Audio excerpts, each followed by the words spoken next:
There we Hey, go. man. Hey, that's better. You can hear There you. you go. Yeah. Sorry, I just fired up Instagram. I know we didn't quite fully work out the details of our live stream This tonight, worked man. It's though. This worked. typical We're of on us. Facebook. We're on Facebook. But This worked. I went live on Instagram and I sent you an invite, and Soul Oh, Lyric showed up, and then Eleanor showed up, and I was like, I just sent Dave, and oh, Dave just sent me an invite to. Okay, there's guys, if Eleanor. all else fails on Facebook, I'll be back. Hey, and There's Eleanor followed Eleanor. us over. Yeah, yeah. So there you go. Eleanor was on Instagram with us. Okay. Welcome, Eleanor. Super fan Eleanor is in the room. There we Thank you, go. Dave. I know we didn't work out the bugs fully, man. It's all good, brother. It's all good. There's a Chris This is Walsh on this there is too. part of the I Was There Man experience, though, right? Is that we just kind Yeah. of wing it. So Walsh Chris or Chris Walsh. Hey Chris. Hey, We're just Chris, looking at come on in, people who are folks. showing up. Yeah. Like, share, subscribe, all that fun stuff. I was there, man. So we talk about the Rock and Roll Hall of Fame. It was interesting because I'm gonna pull it up on my computer, but I Please saw. do, because I don't know the full details, but I Yeah. literally just came across a post where someone was quite upset about the Yeah. nominees this year, Yeah. Hang on one sec. about who was included and who wasn't included. Yeah. And it's funny, Dave. It seems to be that as time goes on, Yeah. the worse this divide is getting. There's my 2 cents. The So people getting in are getting less and less worthy of getting in, and the ones that aren't getting in are getting further away from getting in. yeah, it's so I saw a Lou Pamonte today on a short of his podcast, and That was one of them. yeah, he was cheap, but it's funny because he was cheap because but the bands he used to express his being cheapness, because it was the Black Crowes were one that he mentioned. So give me the. I Right came here. across it. Hey, Brad made it over, man. There you go, Very brother. cool. Right on. Hey, Brad. They were both on Instagram with us, and they both followed us over. So we got an audience that follows us, Dave.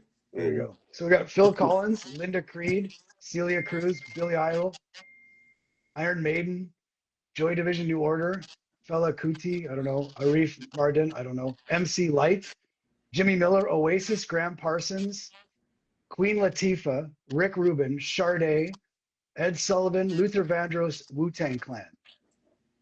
So, I don't know. Luther's not rock and roll. Wu-Tang's not rock and roll. Sade's not rock and roll. Queen Latifah's not rock and roll. They don't even fall into the category. Not even close. MC Light's not rock and roll. If they had a hip hop, and I'm not against hip hop at all, but if they had a hip hop Hall of Fame, Black Sabbath would not be invited into the Hip Hop Hall of Fame. That's a great analogy. There you go. Just wouldn't happen. I don't understand why it has to be this weird thing. I get the idea that they opened it up at a certain point because year after year was. But it's Because the same. year after year was going by, and these well established, the first ones that got in, hip hop acts, weren't being recognized in any way by their own genres. See, it's different if Run DMC comes up because they had a huge connection to rock, right? I think. Ours not in rock and roll, but even at that, they were originators of rap, right? So Thin Lizzy's not in, Blue Oyster Cult's not in, Bad Company's not in, Styx is not in. Smashing Pumpkins, the Monkees, Weezer, Motley Crue. So you're gonna tell me that Wu-Tang Clan should be in the Rock and Roll Hall of Fame before Motley Crue? Before the Monkees? The Monkees. Hey, hey, we're the Monkees. It was the first boy band, Now, like, if the critical and devil's advocate part of me could poke apart a bunch of the arguments that just got made. Bad Company? Monkees being a prime one, it would be real easy to say no. Arguably, there's a whole I can see, and this isn't me. I'm saying I could see a group of people being like a third of the rock industry say they got a vote. Okay. About the Monkees back in the day. Okay. Little Wayne, that's not a real band. No. But how much but the influence in rock and roll. So now forget about the Monkees because I don't really give a shit about the Monkees anyway. Bad Company. Motorhead's not in. Motorhead, Okay, What so do you? again, I'll be hypercritical. Are we ending our friendship right here? You're gonna tell me you're seriously, No, seriously. but the devil's at I So Eleanor personally, says of both course, of our. would put Lemmy. Yeah, Lemmy to me is like on arguably on the Mount Rushmore, yeah, right? yeah. But I could see mainstream rock and roll, Rolling Stone magazine going, no, Motorhead was like a fringe punky band. Like They're they not existed though. out there. The influence, all hard rock and all punk. By the Absolutely. way, Eleanor is saying both our screens show half our face. Eleanor, I don't know what to change on this thing. I thank you for the feedback. I don't know what to click. I don't know what to Oh, hit. it's doing something weird maybe on their feed. It could be. Because we look good. I'm Yeah, seeing you at the top and me yeah, at the bottom, and we're looking good. yeah. See, exactly, Brad. See, Brad's with me. I know. Who said, Yeah, no, dude? it's forget it. No, we're not friends anymore. The Toronto Maple and Brad, he's a Toronto Maple Leafs fan. Look at him. Look at him. It figures that a guy that's a Maple Leafs fan with a tattoo of the Maple Leafs would be against Motorhead. Jesus Christ. I'm not against Lemmy. I went and saw him multiple times. Is there any way to see less of your face? I'm gonna ask. Yeah, I'm gonna ask Are Claude. we about to lose our sponsor, man? Yeah, I think so. You guys are too ugly. You guys are too ugly. I'm pulling my association from you. And I will disavow. I will disavow anything we may have ever talked about. I'll have you know, I saw Lemmy twice, and he was the god of rock, dude. And no, I fully support and nominate, and he gets my recommendation for his induction, long overdue. At this point, let it be known, Internet Elvis feels Lemmy's induction is long overdue. So yeah, So I don't know how we hang on. I just try to view it through the prism of that almost Grammy. Hang on a To second. me, it's the same people in charge. Half the panel in charge of who gets into the Rock and Roll Hall of Fame were the same people that put Jethro Tull and gave the Grammy that year to Jethro Tull over Metallica's Black Album. Yeah. Hang on. Yeah. Wow, man. I'm trying to set a poll. Hang So we kicked Jerry out of IWasThereMan. on. Is Jerry wrong? Oh, it's not letting me Dude, do it. the reason I'm extra connecting to this moment that we just had with Lemmy is because this isn't the first time I put my foot in my mouth or walked into something without really and people were misconstruing how I really feel. And I'd have to go on a press junket to go back to go, that's not what I meant when I said it.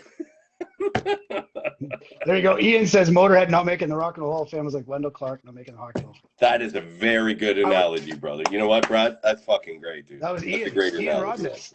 That's Ian Rodness. Oh, is that Ian? Yeah, hey, Ian. Great fucking analogy, man. That's a great analogy. It's very true, dude. So I should have been in there a long time. I'm just arguing, not that I wouldn't have voted them in, but I could see why. Keep going. Keep digging. Yeah, keep digging. So here, let's get into some real conversations about that list you said. Okay. MC Light, I fucking love her. A staple in the fabric of hip hop when that seat got first upholstered. Okay. But should she be in the Rock and Roll Hall of Fame in 2026? Nope. Especially open a hip hop wing, and she'd be in the first class, arguably first or second class for sure. Because she was an originator with a mega hit and a groundbreaker, the first arguably hugest. But it's hip hop, it's not rock and roll, man. How can you leave Bad Company? It's a whole other thing, dude. It's the same reason an argument. Some of the punk bands are going to have a hard time getting in, man. Which is bullshit. Total bullshit. But back in the day, do you remember we had this in our genre? And everyone in this room, this is not back in the day. And Eleanor and everyone is Brad. We're all of the same, generally the same Gen X group. Gen X. That everything got genred into its own little pigeonholed thing, man. Where rock became not just rock and roll; it became this, and then if you're into this, we hate that. Yeah, but there's a clear. But if you got Queen Latifah, she's a rapper, So she's Clear. singing over somebody else's beats, over somebody else's original music. I And would that's argue always been, her rap albums came out first, but she's a far bigger success as an actress than she ever was as a rapper. yeah. An argument. And I used Equally to, big. no, I like, it's not that I don't appreciate, it's like Sade. It's not that I love Sade. But Just being love on it. a television show on the WB Yeah. network doesn't get you in the Rock and Roll Hall of Fame. No. And so either one of them, right? But like Bad Company not being a part of it is bonkers. Has there ever been a live guitar on stage? It's not a knock because That wasn't I'm played by not a big Slash. Queen Latifah fan. Yeah. But has there ever been a guitar on stage with Queen Latifah on stage or in concert? I don't know. I know that LL has played with a rock band. Has been touring with a live band. Here you go. So you want a couple other ones that are conspicuously absent? So Okay. Thin Lizzy, That one's hard to swallow. Blue Oyster Cult, Bad Company, Styx. And now, here, let me hit time. Sorry, let's take our time as we go through this. Okay. Blue Oyster Cult, I'm not a fan. No, never have been. No. I get who they are, though. But they were hugely influential in the 70s. And I'm not quick to go, ooh, fuck that. Because the caveat is you don't like prog rock. You don't like Rush either. No. Right? I love Rush. It would have taken me an extra 15 years to put Yes in, for sure. That's me. Yeah. And Yes has been in probably for 2 decades already. Yeah. So then Jethro Tull. Now it's funny Jethro Tull isn't in considering they beat Metallica. But, Aqualung, I mean, it's hard to imagine another band, another song like Aqualung that wasn't overplayed in the 80s on classic rock stations.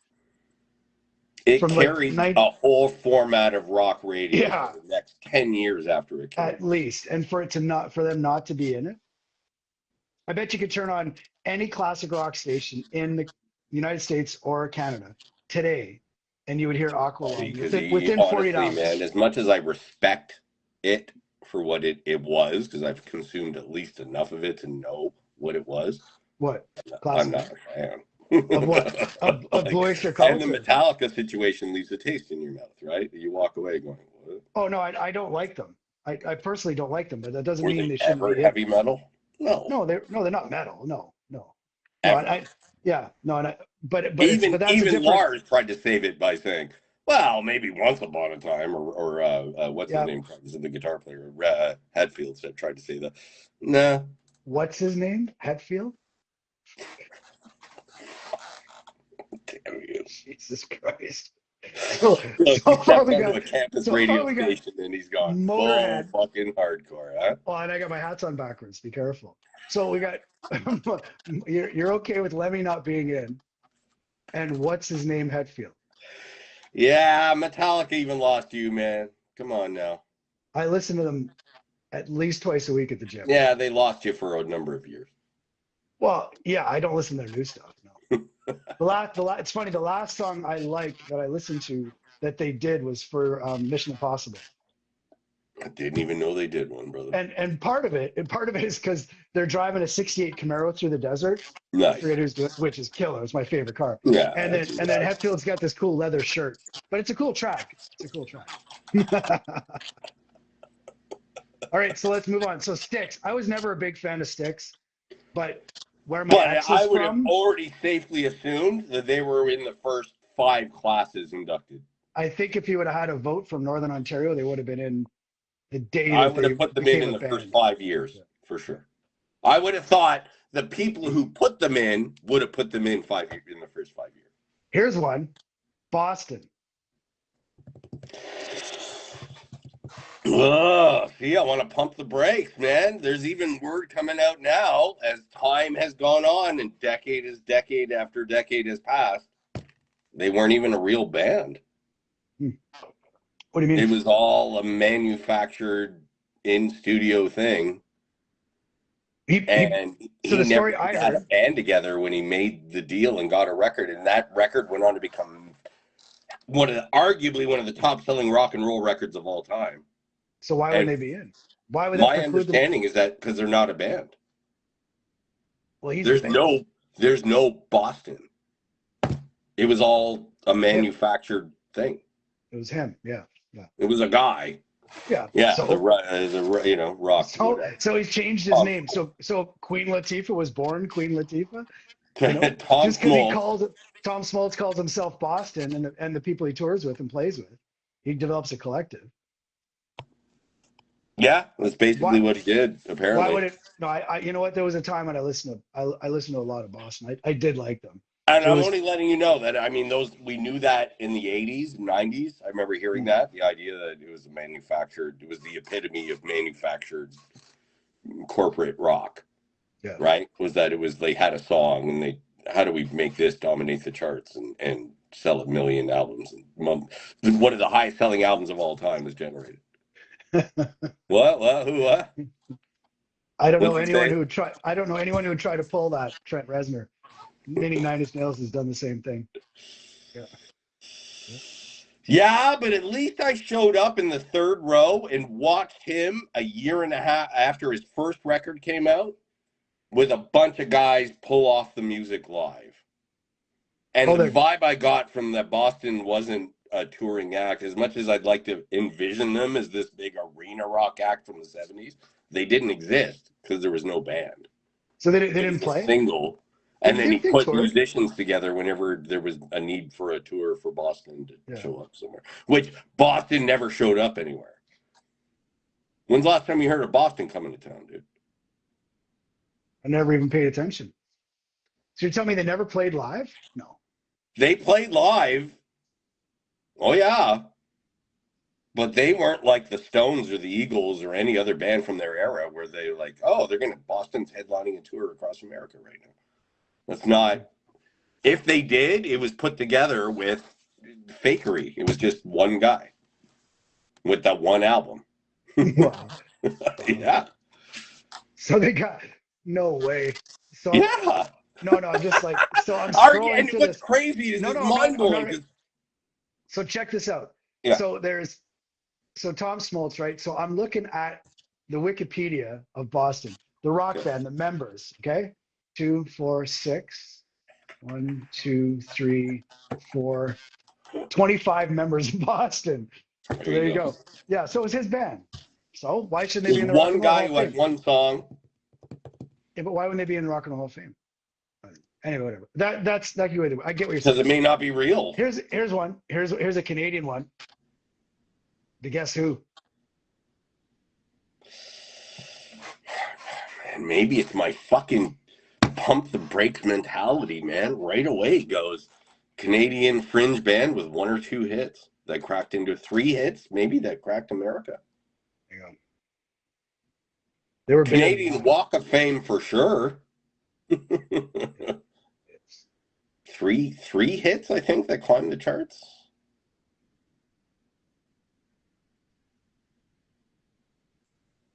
The band found great success from 69 to 72 with hit songs including American Woman, These Eyes, No Time, Laughing, and Share the Land. Now, Share the Land, there's a song I could never hear and be fine with. You just named a song I don't think I've ever heard. Share the Land? Oh, you've heard it. Oh, CanCon, you've heard it. So okay, I just don't know that I've heard it. If Brad's Brad's gone, I think. But if he's still here anyway, CanCon is Canadian content, and we got to listen to the Guess Who always. Yeah, I turned off my radio around 98.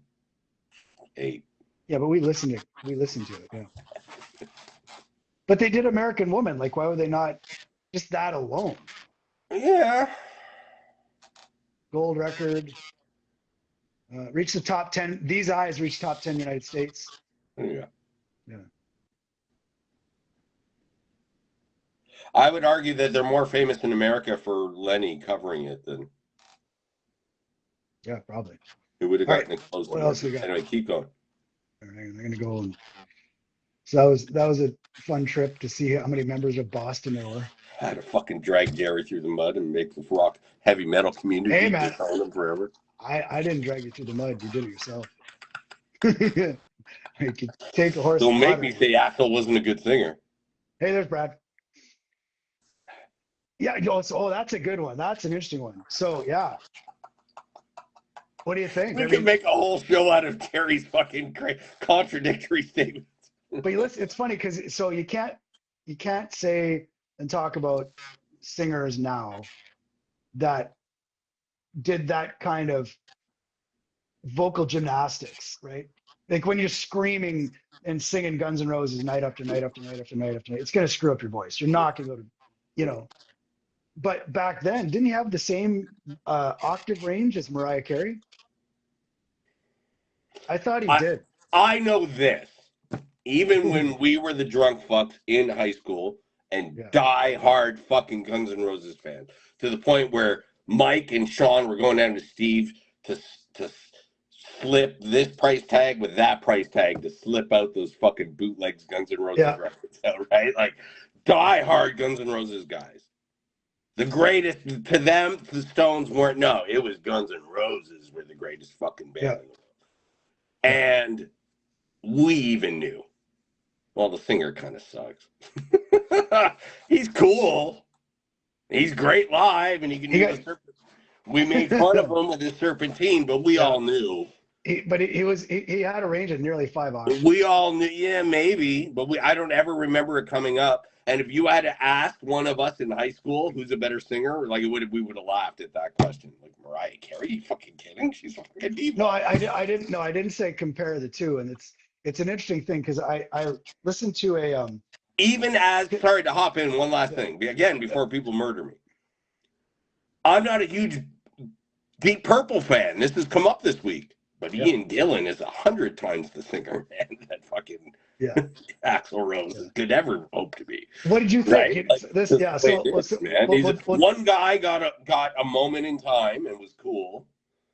But even we, loving the music and treating the band as way miles above everyone else, we knew that our singer, like Skid Row opening for Guns N' Roses of those two shows, and we were all there, the drunk fucks. Yeah. There was clearly one kick-ass lead singer on that stage. Right? And we weren't even, Skid Row we made fun of, right? He was a bit of a douchebag and wasn't nice, and people knew his girlfriend here in Toronto, and we had connections with them, in roundabout ways. But we knew that one could sing his ass off operatically, and one guy was grinding out whatever. He was a studio guy, not a live guy. In the same way, and here, man, I'm going down this path. I'm going out swinging. Chris Cornell. I was just going to bring Chris flat. Studio singer to me, not a live guy, dude. I saw him live a couple times and went, good. Yeah, he's that's what I was going to bring up. Is I heard somebody some singing coach or something listening was like, yeah, great energy, love the songs, the songwriting's great, but he's just flat, perpetually flat. Period. Always flat. It's and interesting. I love fucking Soundgarden, man. There was a time, a good 18 months during the grunge era where they were my number one, man. Right? I went to Nirvana, Pumpkin, I'd lean into this band, and I discovered Soundgarden and those heavy riffs, man. Those Iron Maiden, those Black Sabbath riffs that we talked about. Yeah. Kim Thale, man, laying it down, and that guy, he just same vibe to me. Chris Cornell is very much like Axl. Great singers, man.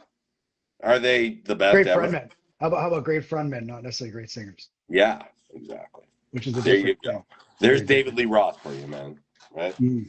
The argument was, here's another one. One last thing, or like a half an hour, so we'll wrap it up. What do you think? Yeah. Half hour? Does that work? Sure. We could argue this shit for hours, brother. You and I. Clearly. That's true. Yeah. So Iron Maiden, you were never an Iron Maiden fan at all. And it's funny because I got into them when it was the second I bought, it was the first cassette I bought, second album I got, but I got Killers with Paul Di'Anno. Yeah. And that's the one where they talk about where he was more of a punk thing. And I love that. It's funny. And I started listening. It's the one album that I never really got into the whole Number of the Beast shit. And it wasn't my thing. I listened to it and I liked it. My head was blank. Dude, if I wouldn't fall over right now, I'd get up and put one fucking foot up on this desk and give you the fucking Steve Harris monitor fucking. You sure made a lot of money doing that, though. Good Lord. Yeah. At the time I was figuring out what was cool, and this brings the last two things, ties the bow together with Guns N' Roses. Guns N' Roses came to town after the first time I saw them with the Cult, open for the Cult. They came back on the Early Appetite release tour as the opening act from Iron Maiden next. And when they got to Toronto, and this is maybe part of the rock and roll, FU rivalry thing, they tried to bring in almost a rap battle into rock and roll. They were like, they did not like opening. Their album was starting to break and be #1 on the charts, and they were opening for this dinosaur band from the 80s, and I remember watching an interview with Guns N' Roses, hearing Much Music. That footage exists here in Toronto somewhere, of them saying, well, we're not, how you guys different? Well, we don't sing about gauntlets and dragons and knights and stuff. Well, they asked him, I think what it was is they asked him, they said, so are you anything like Iron Maiden? And he stopped dead. He looks at the camera. He's like, I hope not. Right?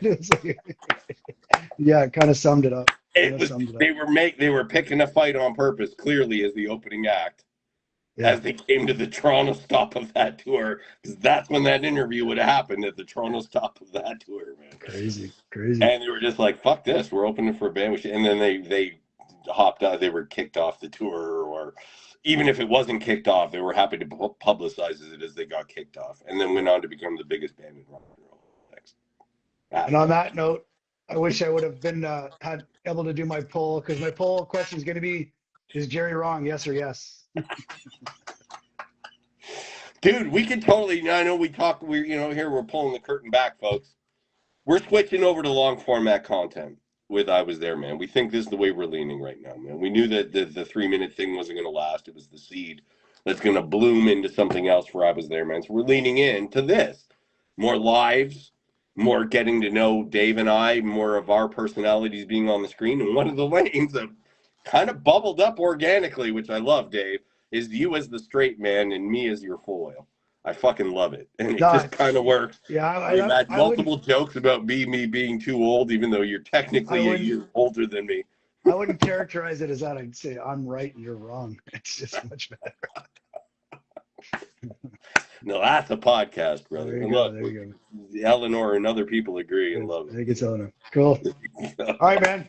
Take it easy. Thank you, brother. Thanks, everybody, for coming out. Thanks, Eleanor. Thanks, I was there, man. Thanks for Eleanor. Thanks for Brad.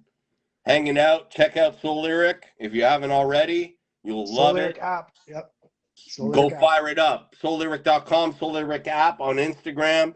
You get to put in 3 to 6 song titles or lyrics, and it'll spit back. It does almost like what do you call it, man? Like a fortune telling kind of thing on you, man. Give some insight into your life. I'm totally screwing up our fortune telling. Fortune telling. Brad, we're sorry, man. You put your cart to the wrong horse. Jesus Christ. No, this is it. It's like psychology of music and what it means. So you put the lyrics in and it tells you about you. Fucking hell. I love our sponsors. Yeah. Jesus. All right, folks. Take care. I was there, man. Take care of each other. Yeah. Peace, love, understanding. Yeah, you bet. Let's leave this world in a better place. Good night, folks.